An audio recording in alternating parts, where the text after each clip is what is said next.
13th, and thank you everyone for coming. We are at the Southern California University of Health Sciences. Would like to thank them for hosting. We are before you is the Education and Research Committee. I'm John Harabedian, the chair, and my colleague Francisco Kim is also here. The Education and Research Committee addresses issues related to acupuncture educational standards, tutorial programs, continuing education, related educational policy, and special issues raised by the Board for Research. Do we need a roll call, or? I would recommend it. Okay, let's do a roll call. Harabedian? Here. Kim? Here. Okay, we're all present. Okay. I will open this up for public comments not on the agenda. And if anyone has anything to say, please come forward now. And seeing none, we will move on to item number 4, review and possible approval of the March 28, 2019 meeting minutes from our last committee meeting.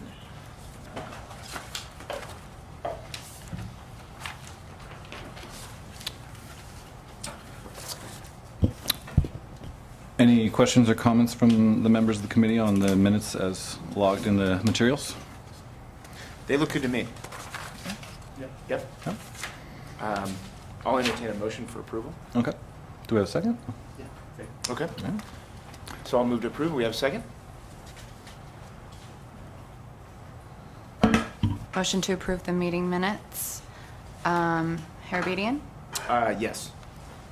Kim? Yes. Okay, motion passes.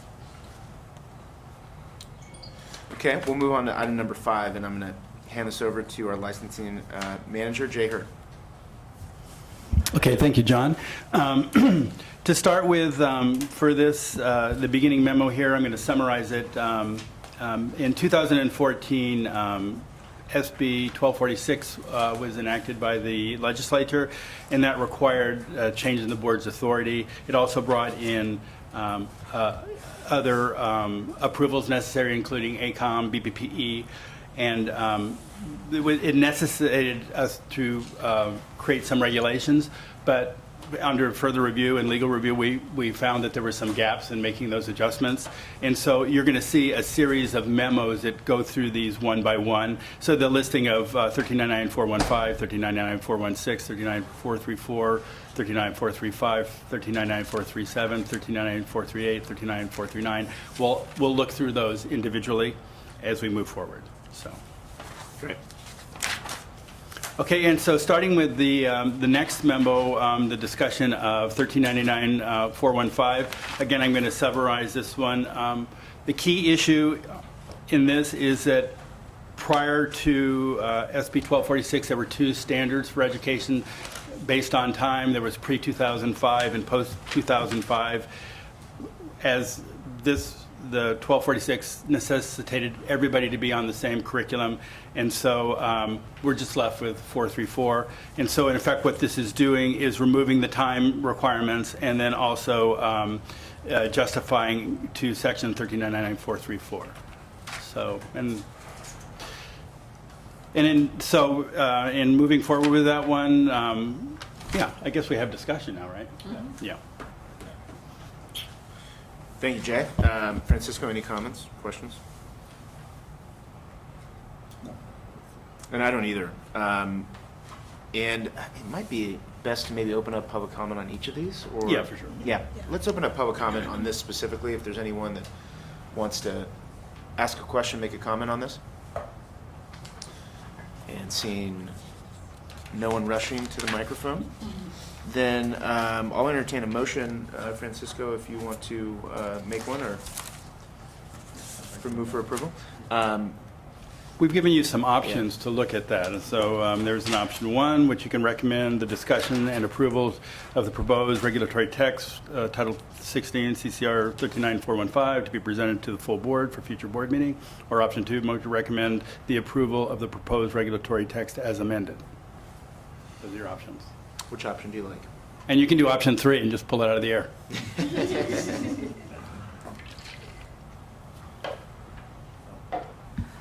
Okay, if we don't see any further discussion or any other objection, then maybe we can go ahead and approval of this. Yeah, maybe option as one. amended, yeah. Option one. Option, yeah. Okay, so moved, option one, as read by Mr. Hurd. I'll second.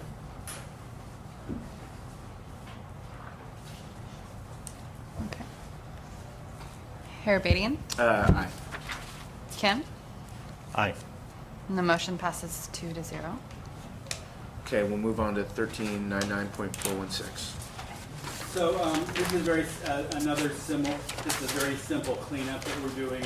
There was a reference to the deleted section 39436 still existing in our regulations, and so what we're effectively doing is just striking out section 39436 subsections A, B, and C, or if applicable. So now. Can I get you to turn your microphone on? Oh, sorry about that. I'll start over with that. So what we're doing on this one is because of the repeal of section 39436, we're eliminating a reference to that in our equivalent training and clinical experience for qualifying for licensure section, the 39416. And so we're going to strike the language section 39436 subsections A, B, and C if applicable. So it'll now read, applicant shall document that such education experience meets requirement of section 1399434. And that's it. Thank you. And for the public's knowledge, I mean, this is really, as Jay said, basic cleanup language of the regulations, and it is not all that complicated. So that's why there's not a ton of discussion up here, but if there is a comment or a question on this, please come forward at this point. And seeing none, I will make the motion on this one. I will motion to recommend the discussion and approval of the proposed regulatory text for Title 16 CCR Section 1399.416 to be presented to the full board at a future board meeting. I do second. Okay, motion and a second. Harabedian? Aye? Aye. Kim? Aye. Okay, motion passes 2-0. All right. We'll move on to 1399.434/435. Okay, so this one is a little bit meatier, and so I'm going to actually end up reading this memo just so that I don't miss any of the points because of the complexity of what we're talking about here. And then I can, I'll just start with that. So this is discussion on amending Title 16 California Code of Regulations, Section 1399434 and 1399435. So the Acupuncture Board staff is proposing two separate options for implementing the amendments to Section 435.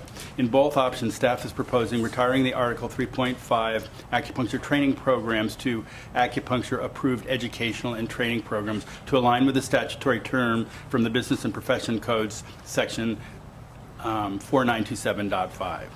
So for option one, option one, changes the existing CCR 1399434 would be made.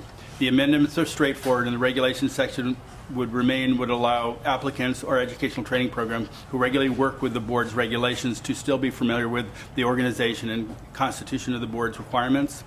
So below, I'm going to go through each one of the amendments one by one. Now, when we get to option two, these are the same ones. They're just tagged on to the end of 1399434. So that in option two, we would be eliminating 435 and everything would be 434. But essentially, there's not much change in the organization, and that's just a technical preference. And Jay, I'm going to just pause you. The reason why we're on our phones is we're not checking text messages. This was emailed to us. So we have electronic versions of this. It's not in our packet. So we're just following along. Thank you, John. Okay, the first one, the title section, CCR section 1399435, is amended to be more accurately reflect procedures within the sections are not criteria, but requirements of an approved educational and training program. BPC section 4927.5 defines a training program as an approved educational and training program, so the title has been changed to match that statutory term.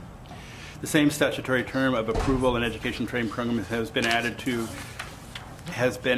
added, and the term curriculum has replaced the word program. The effective date has been removed since curriculum standards are currently in effect and there are not different curriculums set forth on an applicant's enrollment date.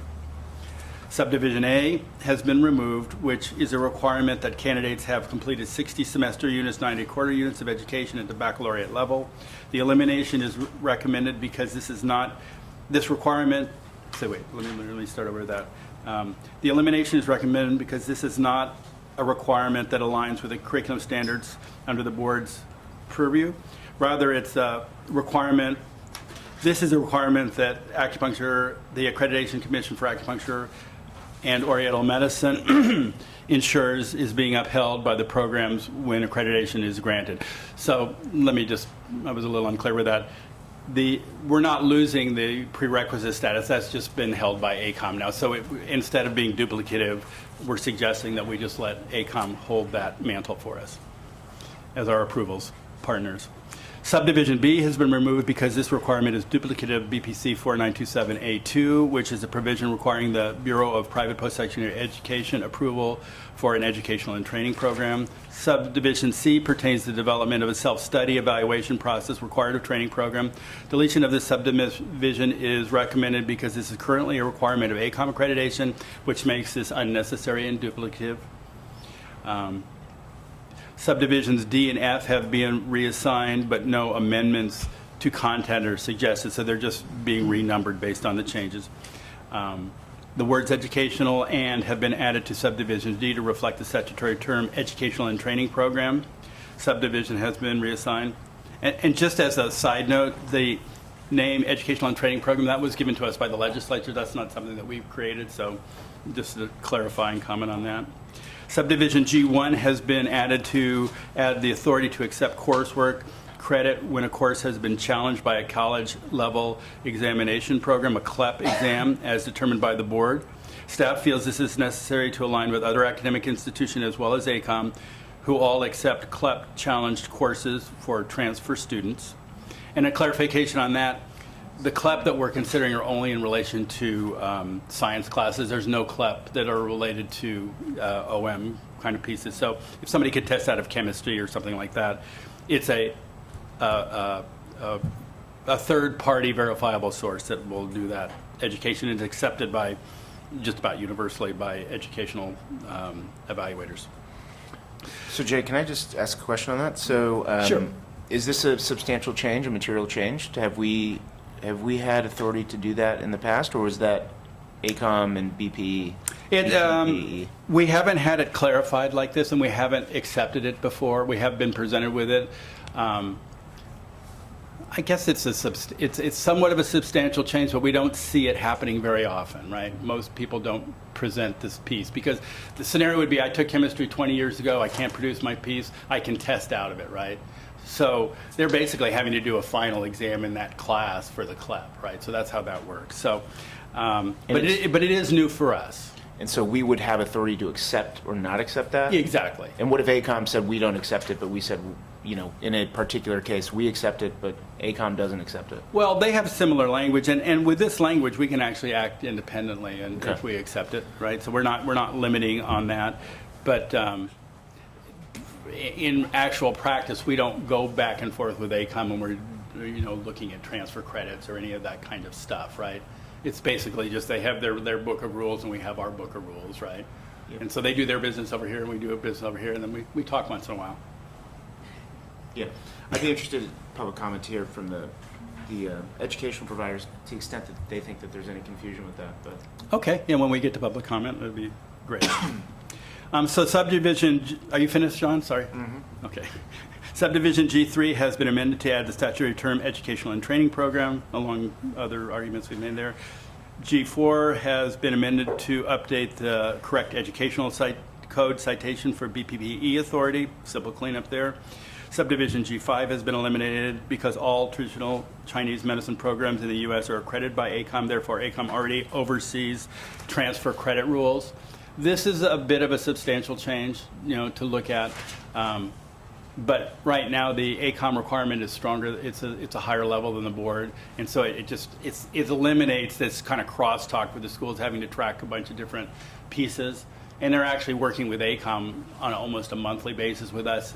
At some level like that, right? So they're very tuned into ACOM rules, and they're adequate in our view. Let's see. Subdivision G3 has been amended to remove the requirement that a record of the student's transfer credit evaluation and award be filed with the board upon request. This is not necessary as transcript documenting such as evaluation and award of transfer credit is already submitted to the board by educational and training program. And we also get that from students too. So, Subdivision G7 has been stricken as it is outside the board's jurisdiction to oversee transfer credit policies and procedures. ACOM is the entity that oversees transfer rules, and that's based on if this change goes through. So moving on to option 2, all of the CCR 39435 would be repealed, and the above changes would be unchanged content to section 1399. Let me start over with that. Option 2, all of the CCR 1399-435 would be repealed, and the above changes, as well as the unchanged content of CCR section 1399-434 would get 435 would get moved to section 1399-434. Section 39434 sets forth criteria for approval of acupuncture and oriental medicine curriculum. It sets detailed breakdown curriculum hours and coursework area and is required of an educational and training program. Logically, the other requirements of an approved educational and training program that offer curriculum could go under this section as well. Therefore, option 2 consolidates the two sections and can be seen as a more logical organization of all provisions related to curriculum and approved educational and training programs. And so just in digesting this, it really is a technical change. As far as staff feels, there's not a preference there. I mean, we can work with it one way or the other. But I do agree, just on my personal overview, that the option 2 is more properly aligned. So. It's cleaner. Thank you. Option 2 is a little cleaner when we're looking at our regs. Yeah, I agree, yeah. Yeah, it seems so, and not to put our legal counsel on the spot, but I always defer to counsel on questions like this because they seem substantively the same, but it's just a matter of, in some ways layout and ordering. So any opinion on which one you would recommend? Yeah, my thoughts were that option 2 was a little bit more streamlined as opposed to having two different sections that seem to speak on a similar topic. You have it all in one place. The only other consideration is that 434 is already very long. And so this just kind of makes it longer. And as long as the heading, gives enough information to where folks know exactly what this regulation is covering, then I think it would be fine. Yeah. This regulation is called Criteria for Approval of Acupuncture and Oriental Medicine Curriculum. And then the sections that are already existing in 434 list out all of the credit hours, I think going up to the G, and then we're adding here just JKL, and then those subsections, and then it just kind of goes beyond talking about the curriculum hours and talks about additional curriculum requirements other than just the hours requirements. But I think it is, I'd agree with staff, putting it all in one place might be a good organizational decision. But I think, again, schools' feedback and your thoughts. Yep. Mm-hmm. Great, thank you. One other piece that we're working with that too in both options is Article 3. Your microphone, sorry. You're killing us here, Mike. With these And microphones. I can't go. No. We have to turn them on. There we go. Okay, so just one other change that would apply to both of these options is that we recommend that we amend the title of Article 3.5, Division 13.7 of Title 16 of the California Code of Regulations to read as follows. Article 3.5, Acupuncture Approved and Educational Training Programs. We're basically just putting that proper language in the title. So we're adding the words approved educational and training before it was acupuncture training programs, right? So that's that piece. Just another thought is if the board did go with 435, that's the first option. I think the titling is a little requirements for approved educational and training programs, since the board doesn't approve educational training programs, just curriculums. That might be a consideration, working with that. And then I think this would apply to both option 1 and 2. But just looking at option 1, if you go to 1399-435, subdivision D, I think it is, that it would be D, formerly G. Number 3, we added the language an educational and training program approved by the board. I mean, I don't mean to be, I don't mean to blank on the first day of board meetings, but I think that seems like it might need to be curriculum. Because the board doesn't, because the board doesn't approve training programs. Well, also on the section she noted, which is the new D, 1399-435D. And that's for option 1, correct? Yeah, option 1, and I And then imagine it option would be 2. worded the same in option 2 because I don't think there are substantive differences. It's just an organizational difference. Yep. So it's, And it being this is at the committee level, there'll be There it is. another, we could recommend with amendment. yeah, that's exactly what you could do. You can Yeah. recommend with amendment. So So that since might it's be- at the committee level, we can recommend for amendment for our webcast. So, yeah, and so that in option 2, that would be L3.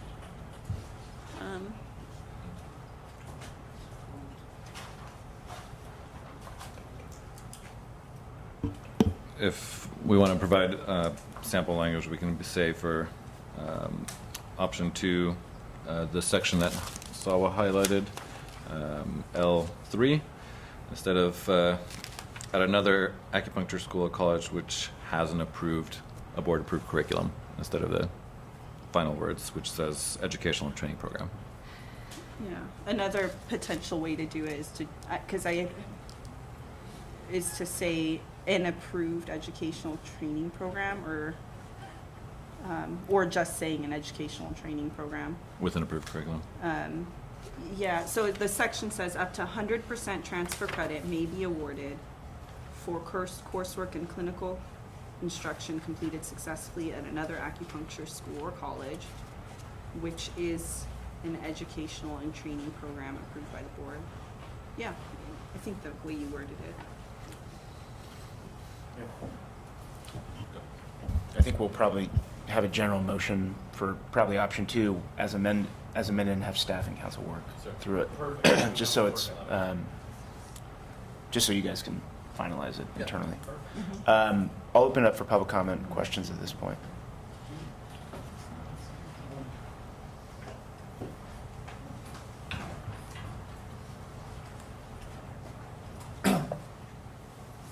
Do you have a timetable of when these changes would then become active for the schools?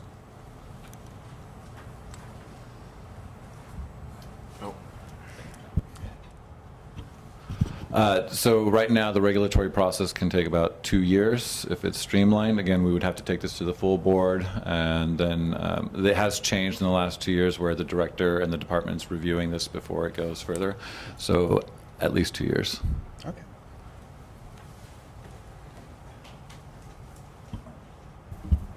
Any other comments?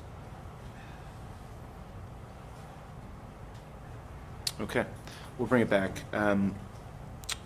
I'll make a motion to recommend the discussion and approval of option 2 as amended, well, including the proposed regulatory text for Title 16, CCR Section 1399.434, and repeal of 1399.435 to be presented to the full board as amended, per council and staff's further discussions at a future board meeting. I second.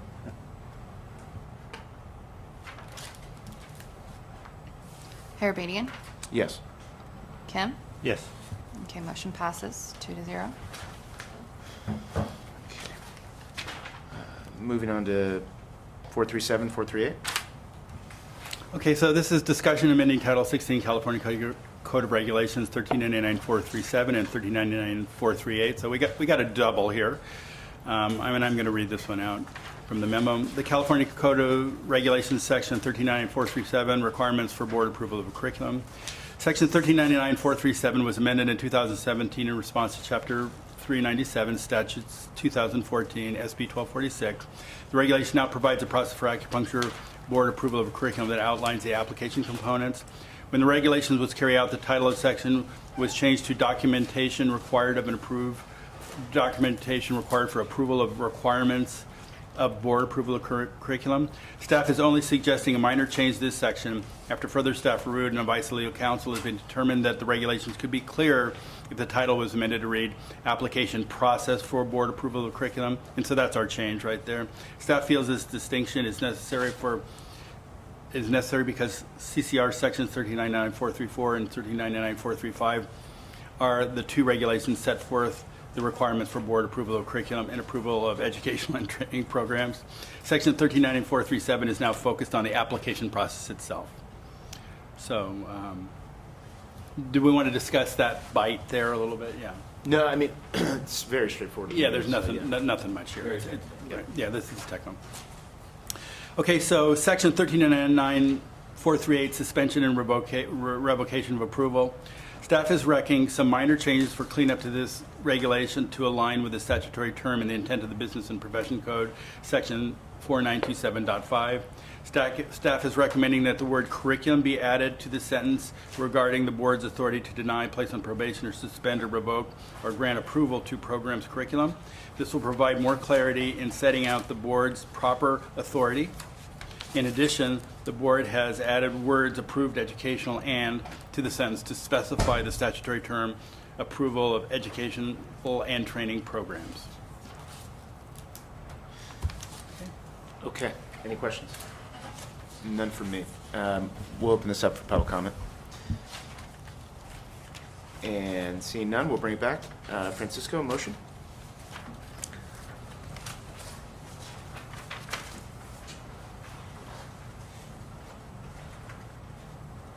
Yeah, make a motion, option 2. Probably option one. Option 1. Yeah, option 1, I'm sorry, yeah. So we're gonna, I guess the way it's recommended here in the memo is there is gonna be a separate motion for each, point 437 and one for point 438. So clarity, we're, I guess, talking about the motion for 437 now? Yeah.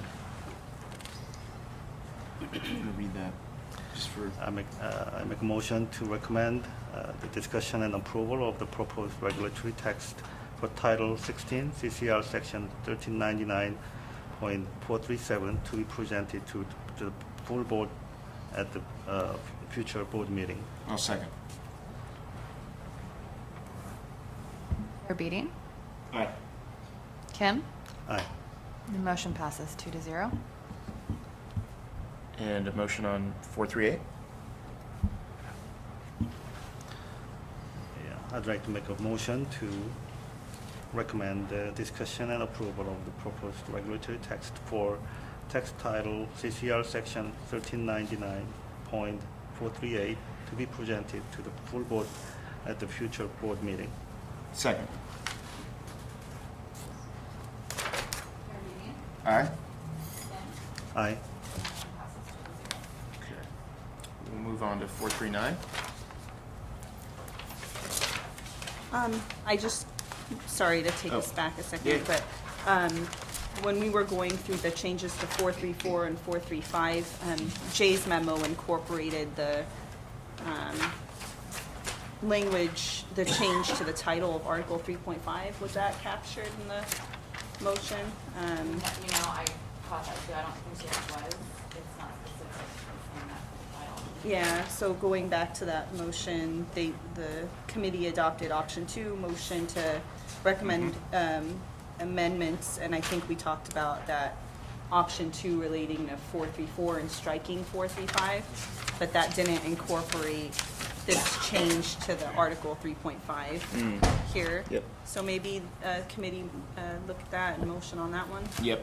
I will, reverting back to that discussion item, we'll reopen that separate motion on that as well. I'll move to approve the title change in Article 3.5 to include approved educational and within the title, And recommend it to the board. and recommend it to the full board for discussion and approval. A second.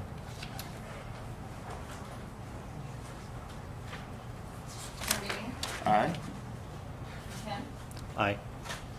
Okay, thank you for that. 439, school monitoring.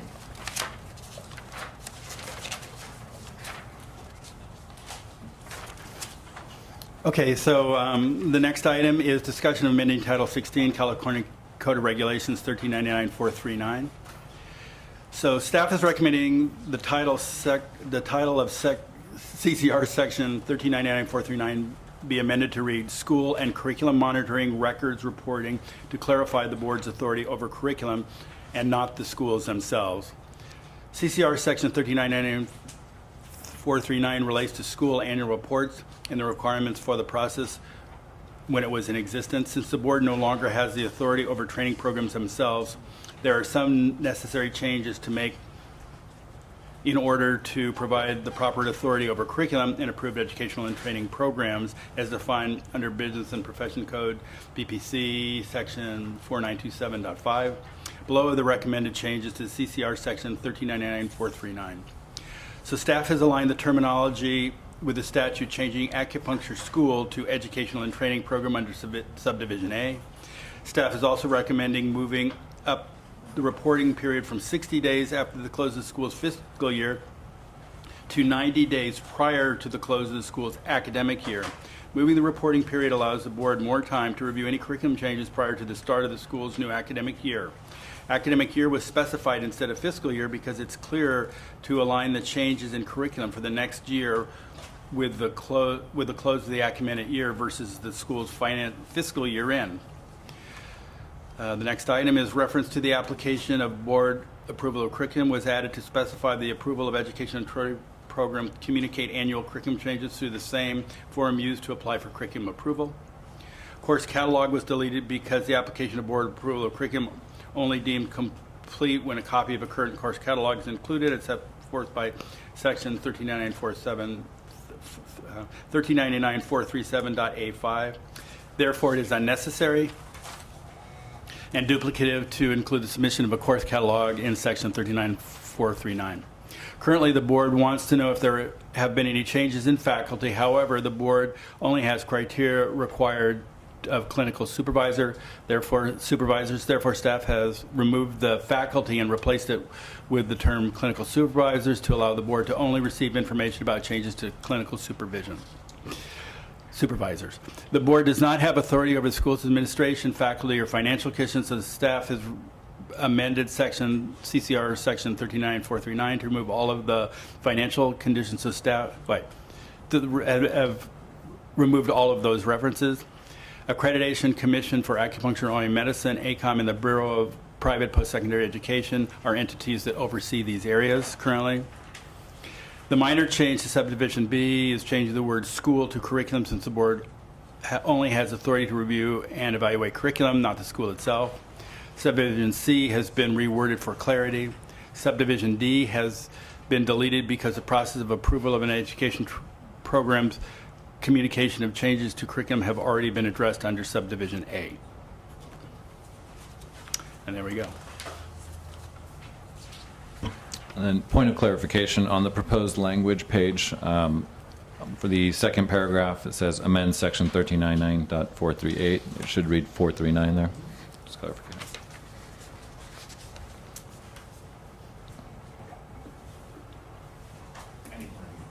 Oh, Paul. There we go.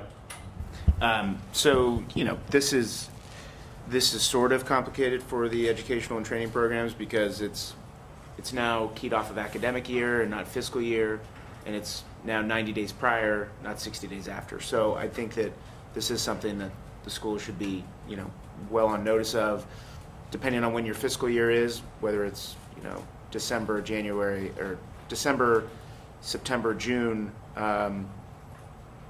That really doesn't matter anymore. Now it's going to be on academic calendar, and you need to be able to submit this pending approval of the board and of this change 90 days prior to the close. So it is a material change, I think, for the schools. And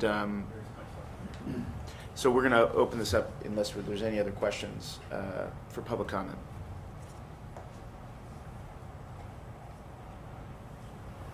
Seems okay. Okay. Well, we'll bring it back. The only just reading over the proposed amendment, do we need within there to the board within 90 days, or is it 90 days or before? Submit to the board within 90 days prior to the close.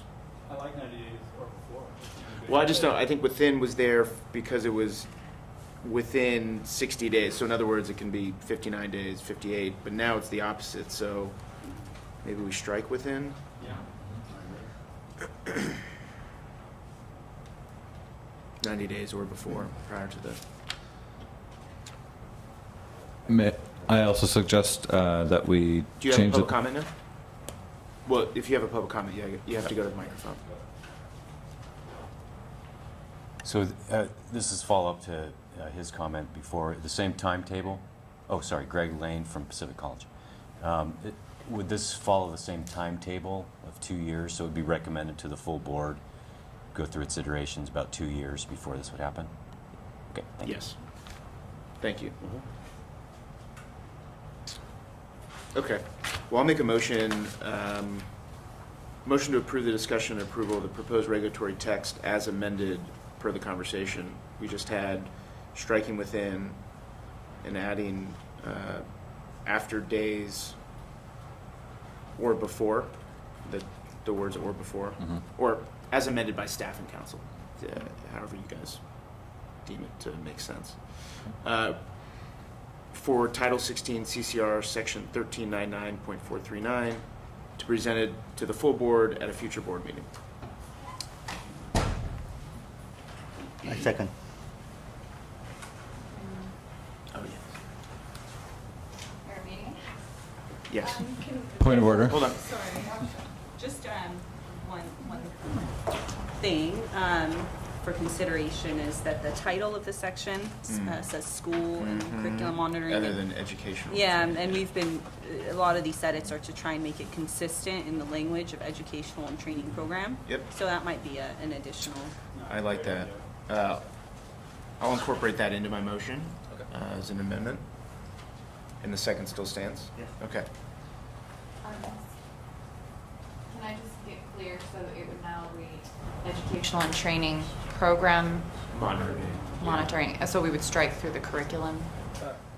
Or would you, well, it's a good question. Would you strike school and keep in curriculum? So educational and training program curriculum monitoring, or would you take out curriculum? I would keep curriculum. I would keep the curriculum. Keeping curriculum for the, Okay. for the record. So would it be educational and training, educational and training program and curriculum? Or it would be educational and training program curriculum monitoring without the and? Option 2. Option 2.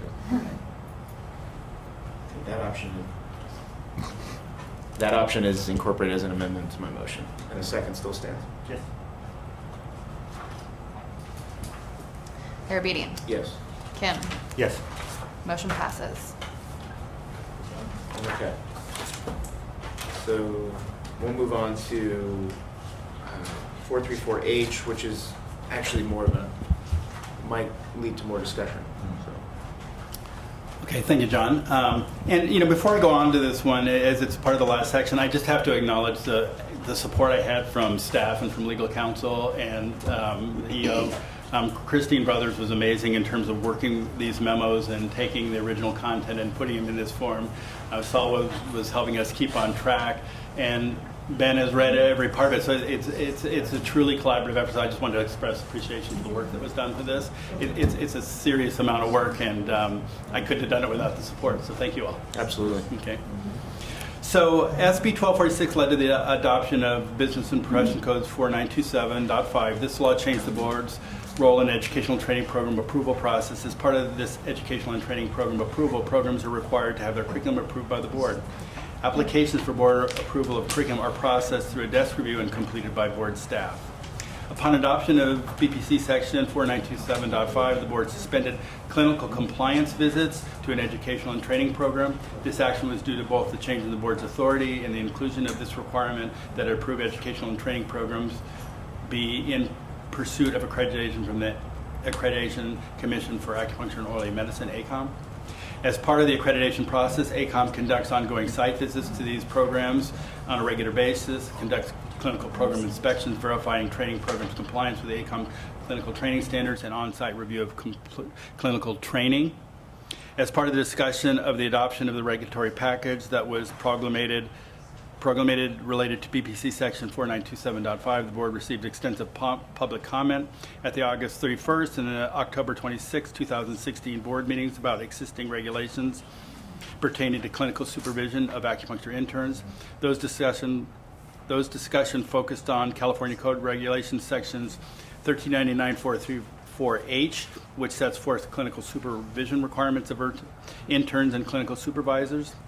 In consideration of these comments, the board included this issue as stakeholder meetings, which were held on July 28, 2017, facilitated by the DCA's Office of Strategic Organizational Leadership and Individual Development. Solid. At this meeting, the stakeholders reached a consensus, which was the following position. The board's clinical supervision and regulatory requirements are not aligned with ACOM standards for clinical supervision. ACOM standard for clinical supervision is 150 hours of practice observation, followed by a process of achieving defined clinical competencies. This includes proficiency examination that moves student interns through a progression of demonstrating interns' increasing competency. The ACOM standard also requires student interns to complete a minimum number of patient treatments as part of their training. Presently, educational and training programs are required to manage 2 divergent systems of clinical training and supervision based on the board's regulations and ACOM standards. Among the organization often written comment in reference to the discussion included the Council of Colleges of Acupuncture and Oily Medicine, the National Certification Commission for Acupuncture and Oily Medicine, ACOM, and many currently approved educational and training programs. These organizations provided discussion, expert opinions, and data that suggest there is no defining justification to support the requirement that clinical supervisor be physically present during the needling in the second period of 275 hours of supervised practice with the trainee and the patient. Additionally, there is no enforcement justification for ACOM to align their supervision requirements to the board. ACOM is the sole accreditor for acupuncture and Oriental medicine educational and training programs. Therefore, it does not make sense for California's supervision requirements to be different than ACOM, as we're both working collaboratively to approve educational and training programs. The proposed regulatory change is to remove the requirement that a clinical supervisor be physically present during the trainee's needling in the second part of the 275 hours of supervised practice. This would result in educational training programs clinical supervisors to observe the intern during the 150 hours of practice observation. The clinical supervisor would then also need to be physically present during the initial 275 hours in diagnosis and evaluation stage of clinical training before the intern begins the period of 525 hours of supervised practice. The completion of a total of 950 hours of clinical practice remains unchanged. So it's really important to understand we're not lowering in the hours required. It's just this small difference of, does the clinical supervisor have to jump up and watch the needling on students when actually the students that are getting needled have already been through a competency process other than the board saying that they're ready to go. So so we feel like that we're not lowering our standards, and we do have increased oversight by the ACOM process.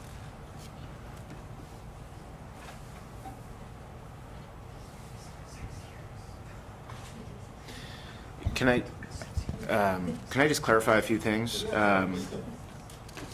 So are we proposing, what we're proposing here in terms of the categories of hours, supervision, is this now going to be consistent with ACOM? No, that's a really good question. Okay. How is it not? Yeah, how is it not consistent? Well, that's a really good point to bring up, because I mean, it's really put out here. They do 150 hours of observation, and then they moved into this competency program, right? Right. So that's how they are. This is a starting point in committee. This is based on feedback from the schools that by dropping that hours, it would be much more manageable for their clinical programs, because it's an earlier part of training, so they're already on their interns anyway. But I think that's exactly the discussion to be had. What is the right number? We're putting this up for discussion at the committee level and see where the public, the schools, the board feels about that part. And the other thing is, the board does still have higher hourly requirements. We have certain curriculum standards, and so we're working on finding the common ground there and moving through that. But when we're outside of what ACOM does, then we still feel like we need some place in there too. So, did that clarify anything? Yeah, I mean, I think that just trying to break down the numbers here. So we're proposing the initial 150 hours is going to be supervised for the intern. Right. Okay. Then there's a second period of diagnosis and evaluation of 275 hours.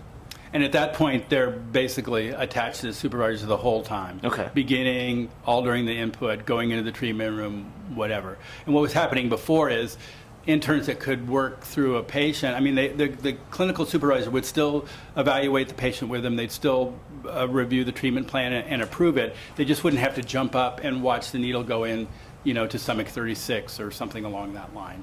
And again, that's based on their assessment of the student. It's based on their competency being proven. So, Okay. So the first 425 hours, then there's someone watching them at all Exactly. times. Okay.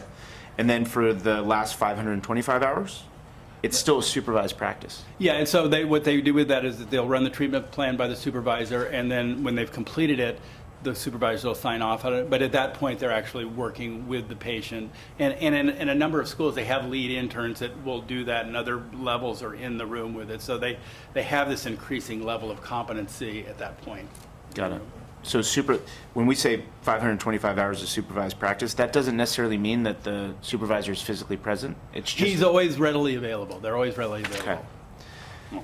And I guess what is sort of confusing is that we say here that during the stakeholder meetings, the organizations provide discussion, expert opinions, and data that suggests there is no defining justification to support the requirement that a clinic supervisor be physically present during the needling in that second 275-hour period. But we are going to nonetheless require that they be physically present. So we have to, I think one of the challenges when this was first introduced a couple of years ago is that the board always interpreted physically present as line of sight supervision. So they are actually present in the room.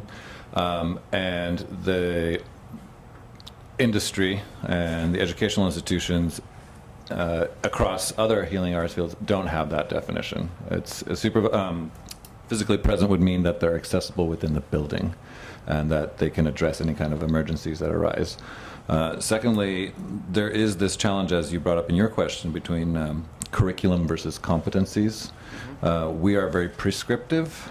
We say this many hours like this, whereas competencies can allow you to move faster or slower through that progression.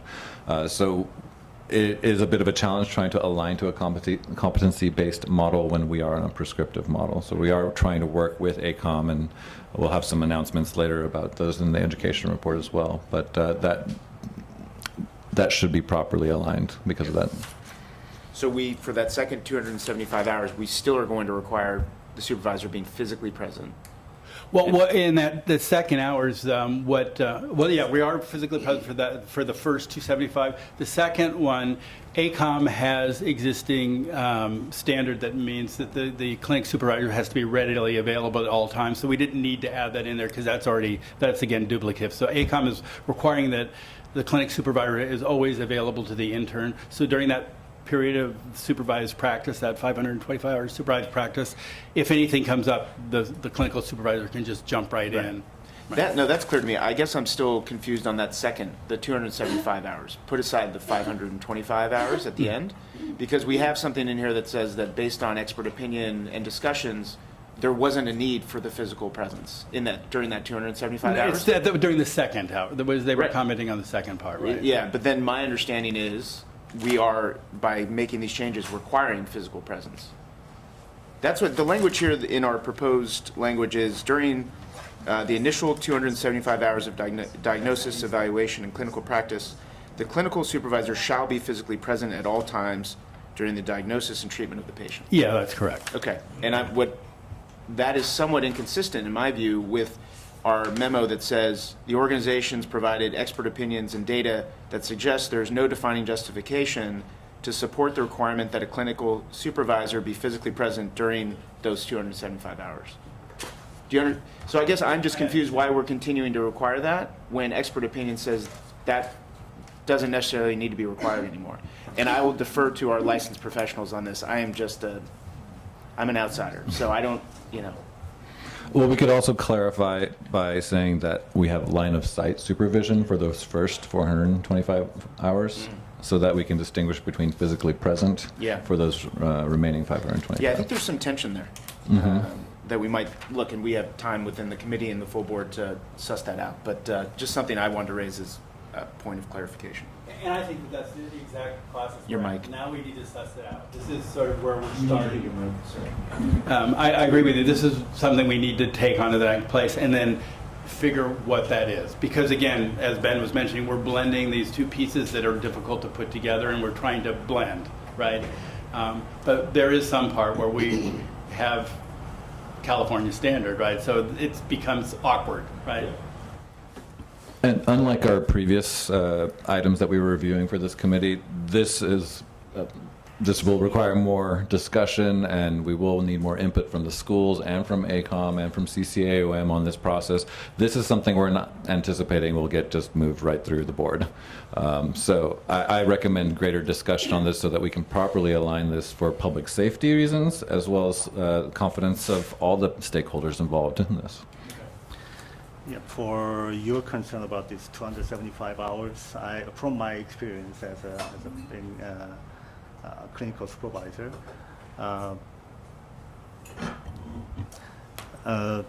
usually what happens in the school clinic is they want the students to have all the experience on each of part of body and acupuncture points, rather than just, like let's say about 90% of the walk-in patients to the school clinic is back pain patients, then they're not going to have any other chance or experience with other part of body.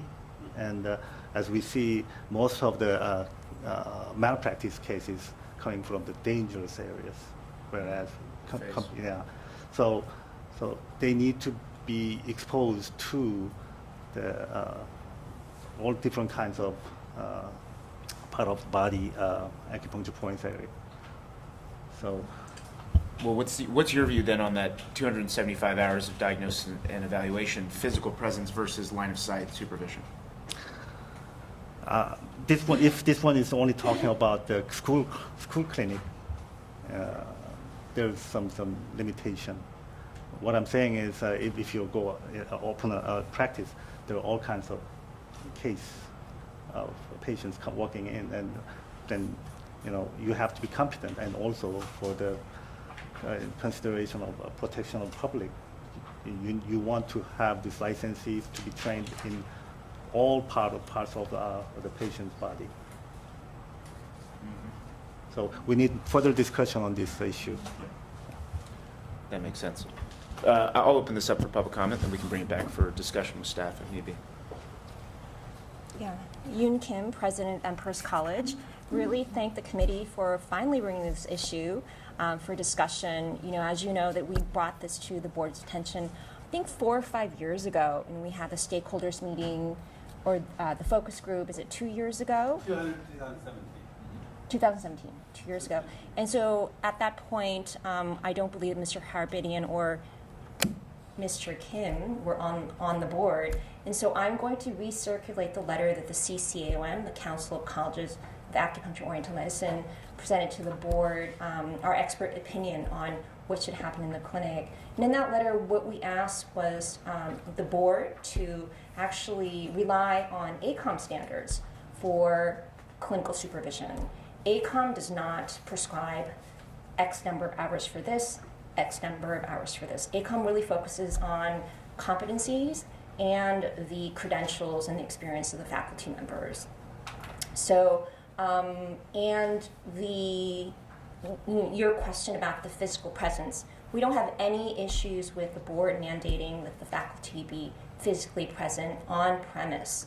All of our schools are complying with that. The issue that we had was when the board wanted to define physical presence as line of sight supervision.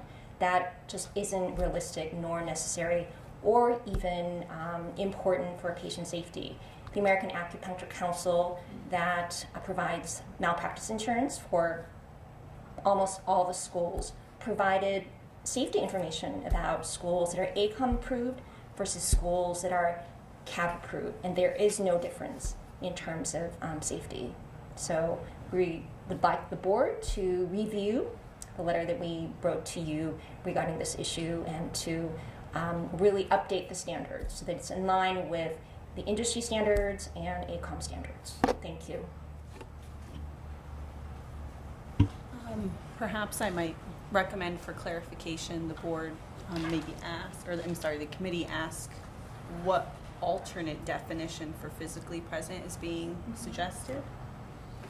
Yeah, I had the same question. I guess my, that comment was very helpful because my view was that physically present meant line of sight. So what's the, so that's, and that's just, yeah. Right, there are different, different definitions within different fields, and we can compile different definitions and provide that to the board. The line of sight definition is very unusual in the health profession. So your, not to have it back and forth, but your definition then of physically present is just on premise? On premise, readily available. Okay. And most of our instructors, I mean, all the instructors, clinical instructors, are on site in the intern room, readily available for the students. In addition, for premises or on premises, if it's like a big university, would that be the entire campus or just the same building? The clinic. Or within the same within clinic? The clinic. Yeah. For clarification, the response was within the clinic. Ron Zeidman, Five Branches University. So another aspect of this is that by the time the student reaches this second phase of the 275 hours, they've been in the program for more than 2 years. And the line of sight training has already happened not only in the clinic, in the previous hours, but also in all the acupuncture courses, where the acupuncture is taught and where it is definitely line of sight because it's taught in the classroom. Right. And there's multiple acupuncture courses which do that. So the point was that at that stage of the training, it was superfluous to, yes, you needed to be close by, but you don't have to watch anymore after 2.5 years of training. Right. That's helpful. Thank you. It would be helpful to know if ACOM or CCOM or the schools would have a challenge with line of sight for that first 275 hours of diagnosis and evaluation. It sounds like the schools would. I mean, I'm hearing the feedback that they don't think that the line of sight observation is necessary. I would, to your point, if there's any representative from ACOM here? No? Well, I'm trying to figure out between the two. Yeah. There's two sections of 275 hours. Right. Right. And that first section of 275 hours is just after 150 of observation. So I would feel a little leery having someone that's just been observing now needling without the supervisor actually line of sight.